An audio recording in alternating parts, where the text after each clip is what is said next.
Welcome and good afternoon. My name is Sir Smedley Smedlap. Welcome to the English Preservation Society of Historical Artifacts and Really Old Things. This, of course, is the helmet of King Arthur that he wore when he went with his knights to the Round Table, cementing their place in history and in legend.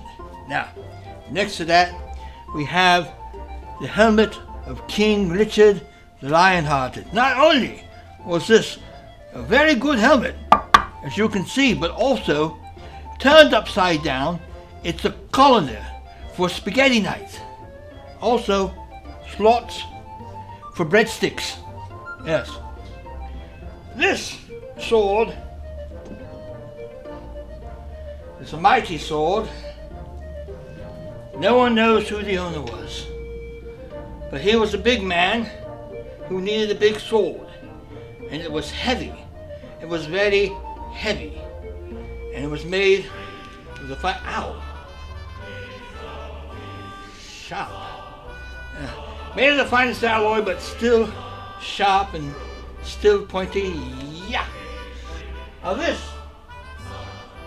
I like this object quite a lot. This is the lute of the minstrel Alan Adair. He played this lute for most of his life until he was forced to give it up when a highwayman stopped him, pointed his sword at him and said, "Hand over your lute." And he was separated from it. It was gone, no more.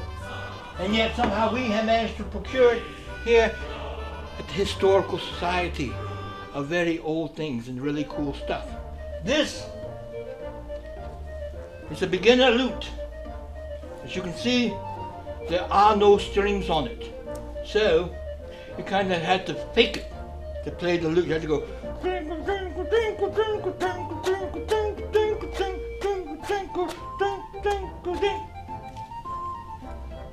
Very few people caught on.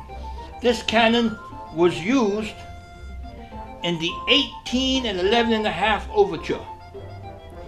There's lots of them. They could barely be heard.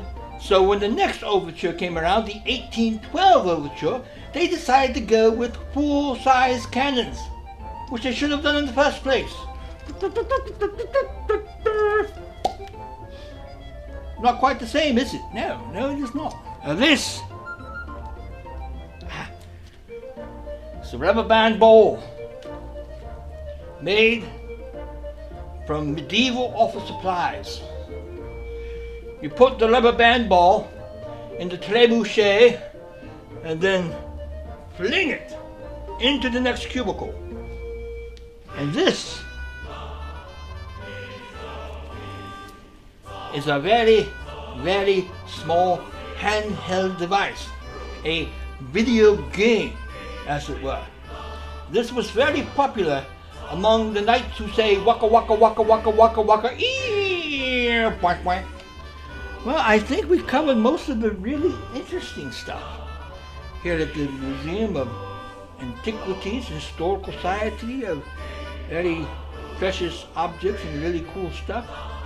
Thank you very much. I have been your host, Sir Smedley Smedlap, wishing you a very fine evening, all of you, except for that guy.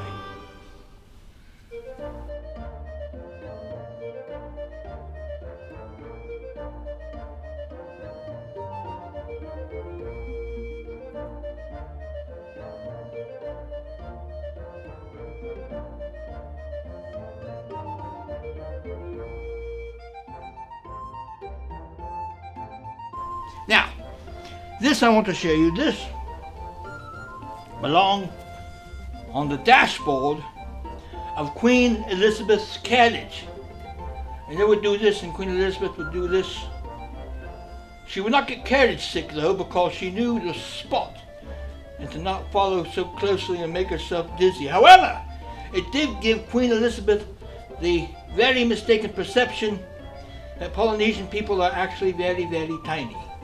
No, they are not. Not at all.